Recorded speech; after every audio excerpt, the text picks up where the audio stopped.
नमस्कार विद्यार्थियों, मैं प्रमोद शर्मा। जैसे कि जनरल साइंस में हम विभिन्न टॉपिक्स है उन पर चर्चा कर रहे थे। आज हम पढ़ेंगे आँख की संरचना। और आँख की संरचना की बात करें तो मानव नेत्र है उसका जो व्यास होता है वो होता है 2.5 सेंटीमीटर। इसके अलावा एक पार्ट होता है इसका जिसे कहते हैं कैंथाई।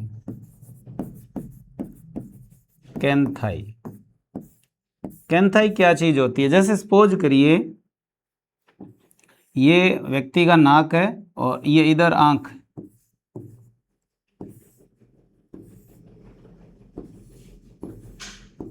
ये आंखें हैं। तो देखिए अगर हम बात करें कैंथाई की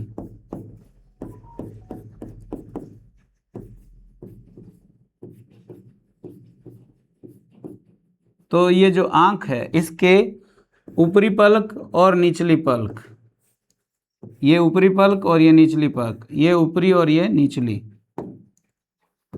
जहां ऊपरी पलक और निचली पलक आपस में मिलती है, इसमें ये स्थान हो गया, इसमें ये स्थान हो गया, ये जो स्थान होता है वो कैंथाई कहलाता है।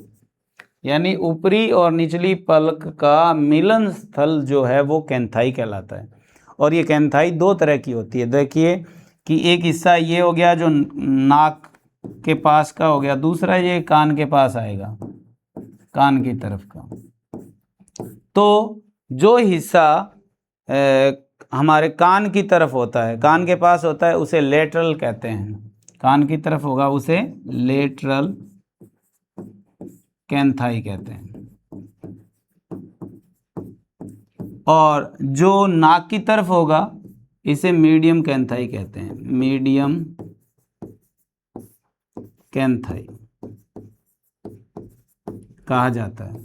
तो मीडियम कैंथाई नाक के पास वाला दोनों साइड के यहाँ जो होता है इसे कहते हैं मीडियम।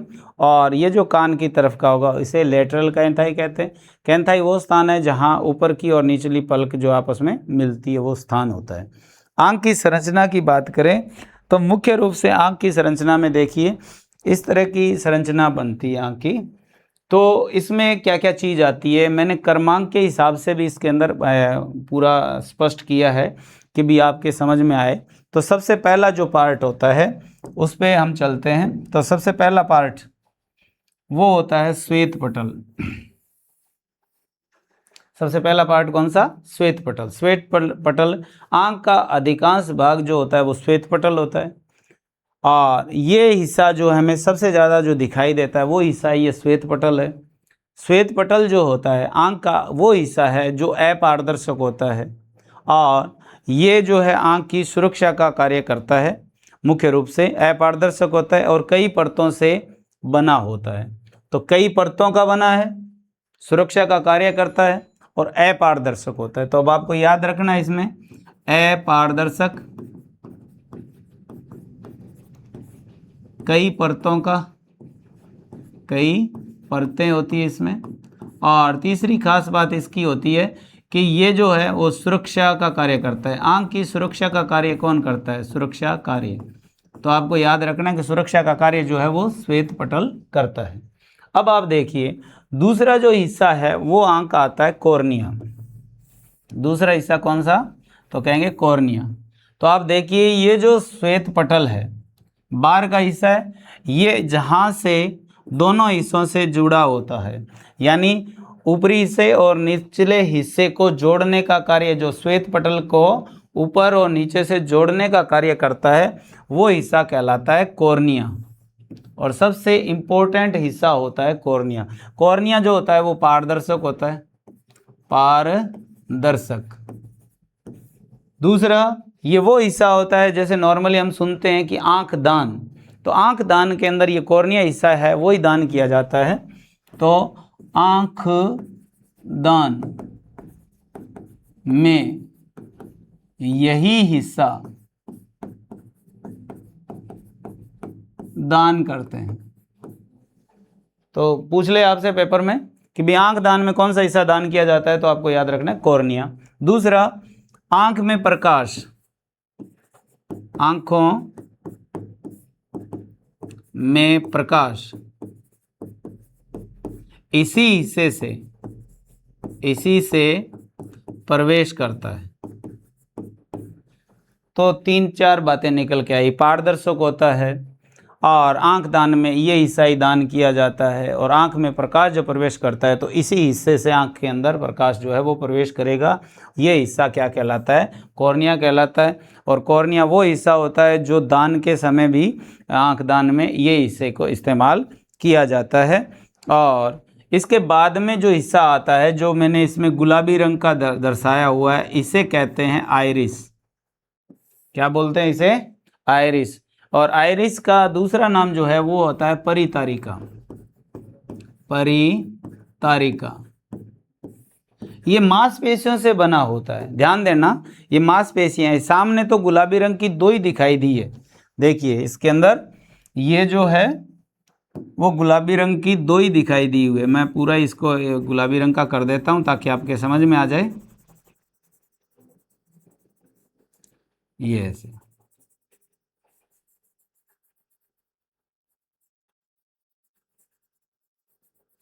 ये गुलाबी रंग की। अब जो ये गुलाबी रंग की दिख रही है ये है आइरिस या परितारिका। अब आप देखिए, जैसे हम सामने से देखते हैं तो ये इस तरह की संरचना दिखाई देता है। जैसे मान लीजिए यूं है और ये इस तरह की संरचना है।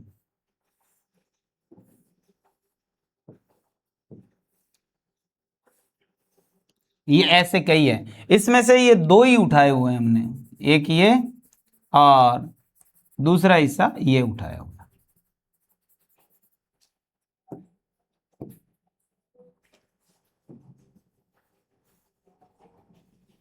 अब देखिए सामने से अगर देखेंगे ना तो 2 हिस्से ही हैं ये इसमें।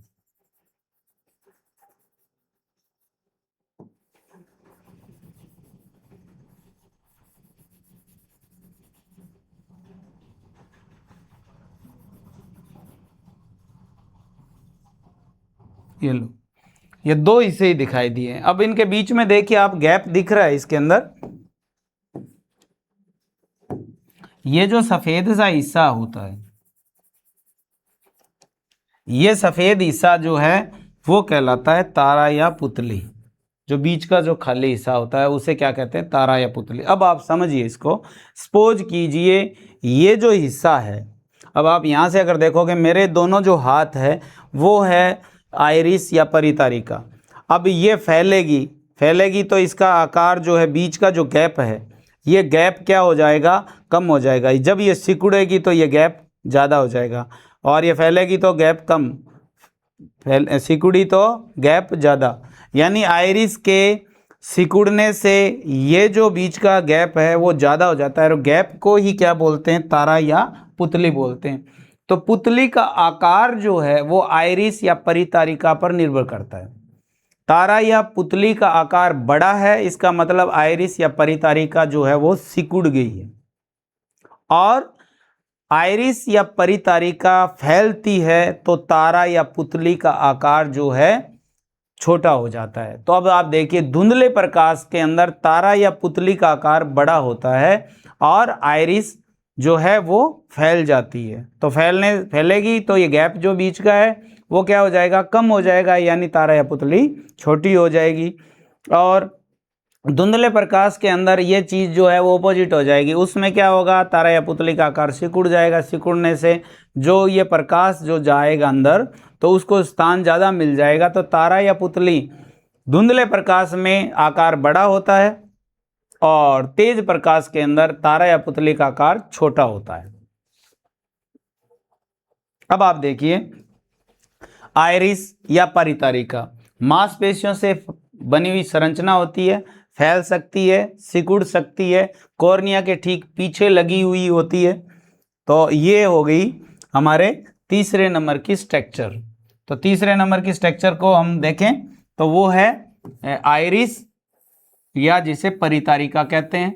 इसके फैलने और सिकुड़ने पर ही तारा या पुतली का आकार निर्भर करता है। ये सिकुड़ती है तो तारा या पुतली का आकार बड़ा हो जाता है, ये फैलती है तो तारा या पुतली का आकार छोटा हो जाता है। तो इसके बाद में आता है तारा या पुतली। तो आइरिस या परितारिका के बीच रिक्त स्थान जो होता है या खाली स्थान जो होता है उसे ही तारा या पुतली कहते हैं। पेपर में ज़्यादातर ये प्रश्न आता है कि धुंधले प्रकाश के अंदर तारा या पुतली का आकार तो कहेंगे बड़ा होता है। इसके बाद में 5 नंबर पर अगर हम देखें तो लिखा हुआ है नेत्र लेंस। ये 5 नंबर क्या है, तो आइरिस या परितारिका के ठीक पीछे लगा होता है और ये उत्तल लेंस होता है। कौन सा लेंस होता है? उत्तल। और इसकी जो वक्रता त्रिज्या है वो अलग अलग होती है। दोनों की वक्रता त्रिज्या क्या होती है? लेंस की जो है अलग अलग होती है। सामने का जो होता है ये सामने वाला फ्रंट का हिस्सा है, ये पीछे का हिस्सा है। सामने का जो होता है उसकी वक्रता त्रिज्या जो होती है 1 सेंटीमीटर होती है सामने वाले की, और पिछले वाले की जो होती है वो 6 mm की होती है। 6 mm। इसको डायग्राम से समझ सकते हैं। जैसे मान लीजिए ये लेंस है, तो इसको अगर ये पूरा करें तो ये आगे का हो गया और ये क्या हो गया? पीछे का। तो ये आगे का है, ये मान लीजिए ये होता है 1 सेंटीमीटर, और इधर से हम करेंगे तो ये हो जाएगा पीछे का, तो 6 mm की होती है। तो इस तरह से आपको ये याद रखना है कि भी नेत्र लेंस जो होता है उसकी वक्रता त्रिज्या जो होती है वो 2 तरह की होती है। सामने के फ्रंट की जो होती है वो 1 सेंटीमीटर होती है और पीछे की होती है वो 6 mm की होती है। इसके अलावा अब हम देख लेते हैं, नेत्र लेंस हमारा पूरा हुआ। 6 नंबर पर देखते हैं रक्त पटल। रक्त पटल की बात करूं तो श्वेत पटल के निचली जो परत होती है वो क्या कहलाती है? तो रक्त पटल कहलाती है। और रक्त पटल जो हिस्सा होता है वो भी अपारदर्शक होता है, और इसके अधिकतर जो रंग होते हैं वो 3 रंग होते हैं। जिसके अंदर जो रंग की बात करूं तो 3 रंग कौन कौन से होते हैं? इसमें काला रंग होता है, इसमें भूरा रंग होता है और इसका नीला रंग होता है। और आंख का रंग जो होता है वो इसी पर ही डिपेंड करता है, क्योंकि यही रिफ्लेक्शन इसके अंदर से यानी तारा या पुतली से आंखों को प्रदर्शित करता है। तो आंखों का रंग किसके कारण? तो रक्त पटल के कारण होता है। रक्त पटल को कोरोइड के नाम से भी जानते हैं। दूसरा नाम क्या है इसका? कोरोइड। ये याद रखोगे, रक्त पटल या इसको बोलते हैं कोरोइड। तो श्वेत पटल की निचली परत जो होती है वो कोरोइड कहलाती है, जिसे रक्त पटल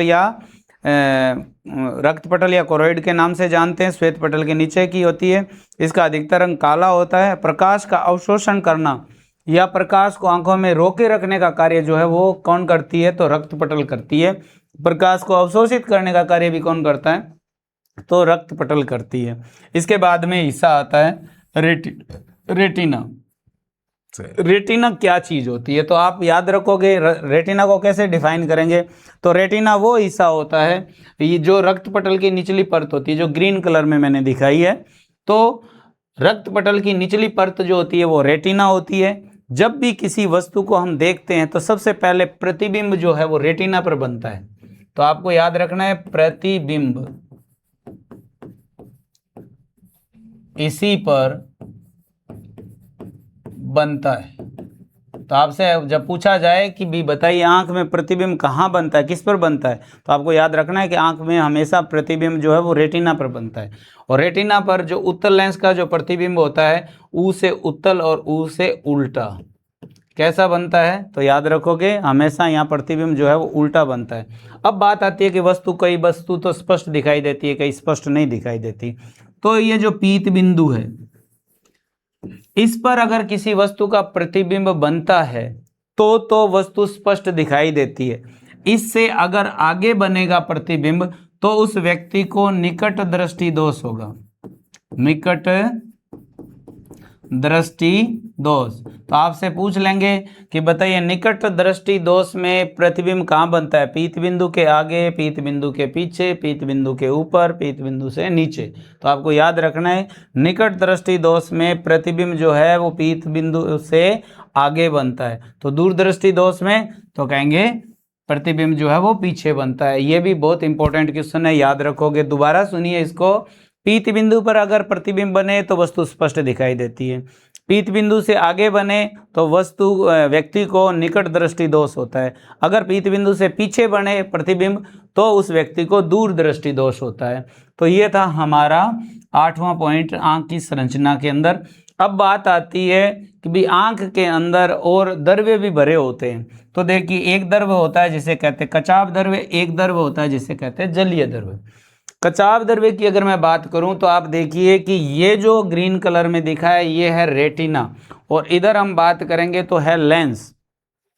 तो इस लेंस और रेटिना के बीच में जो लिक्विड भरा होता है उसे कहते हैं कचाव द्रव्य। कचाव द्रव्य किस किस के बीच में? तो नेत्र लेंस और रेटिना के बीच में। दूसरा आप और देखिए, नेत्र लेंस और कॉर्निया, इसके बीच का जो खाली स्थान है इसमें जो लिक्विड भरा होता है उसे कहते हैं जलीय द्रव्य।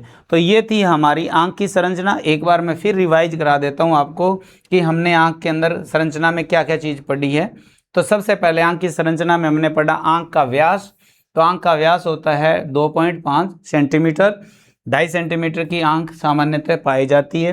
फिर एक वर्ड पढ़ा हमने कैंथाई, जहां ऊपरी और निचली पलक आपस में मिलती है उस स्थान को कहते हैं कैंथाई। कैंथाई दो प्रकार की होती है, एक कान के साइड के अंदर ऊपरी और निचली पलक मिलती है, जो कान वाली साइड के अंदर, तो उसे कहते हैं लेटरल, और नाक के पास की जो परत जहां आपस में पलकें मिलती है उसे कहते हैं मीडियम कैंथाई।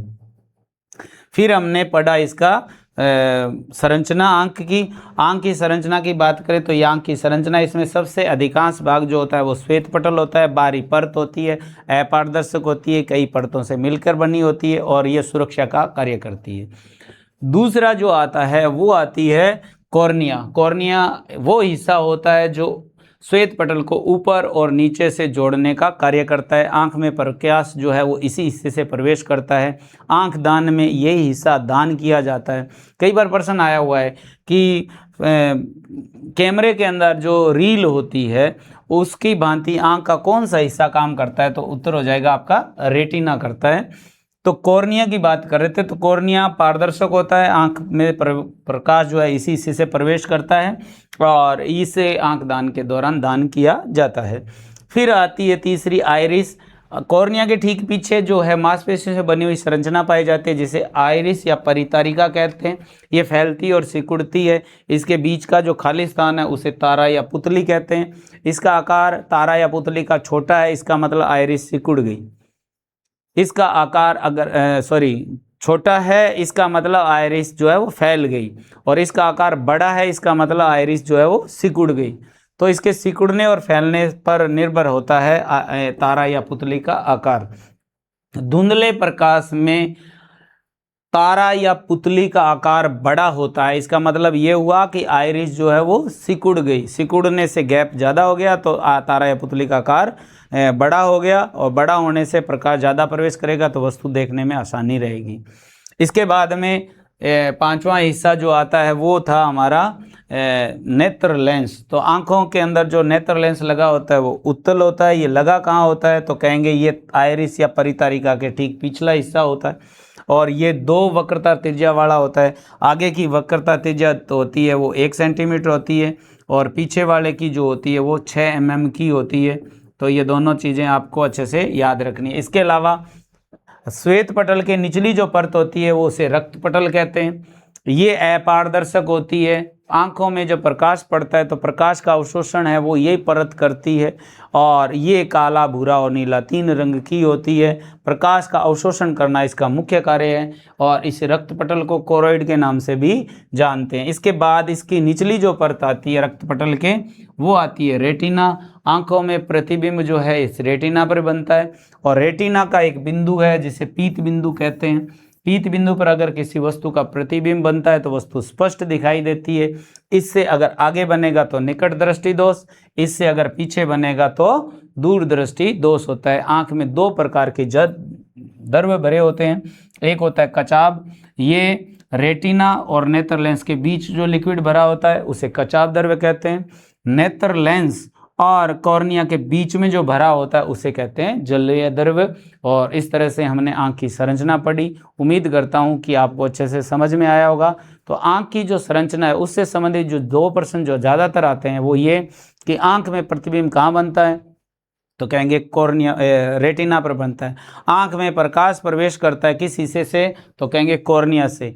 तारा या पुतली का आकार किस पर निर्भर होता है, तो कहेंगे आइरिस पर। आइरिस जब सिकुड़ती है तारा या पुतली का आकार जो है वो बड़ा हो जाता है। आइरिस जब फैलती है तारा या पुतली का आकार जो है वो छोटा हो जाता है। आंख दान में कौन सा हिस्सा दान किया जाता है? तो आपको याद रखना है कॉर्निया। आंखों का रंग किस पर निर्भर करता है? तो कहेंगे रक्त पटल पर। आंख की सुरक्षा का कार्य कौन करता है? तो उत्तर हो जाएगा श्वेत पटल। आपको ऐसे भी पूछ ले कि आंखों में प्रकाश का अवशोषण करने का कार्य कौन करता है? तो कहेंगे रक्त पटल। वस्तु का प्रतिबिंब स्पष्ट बनता है, अर्थात वस्तु का प्रतिबिंब कहाँ बना है? तो उत्तर हो जाएगा पीत बिंदु पर।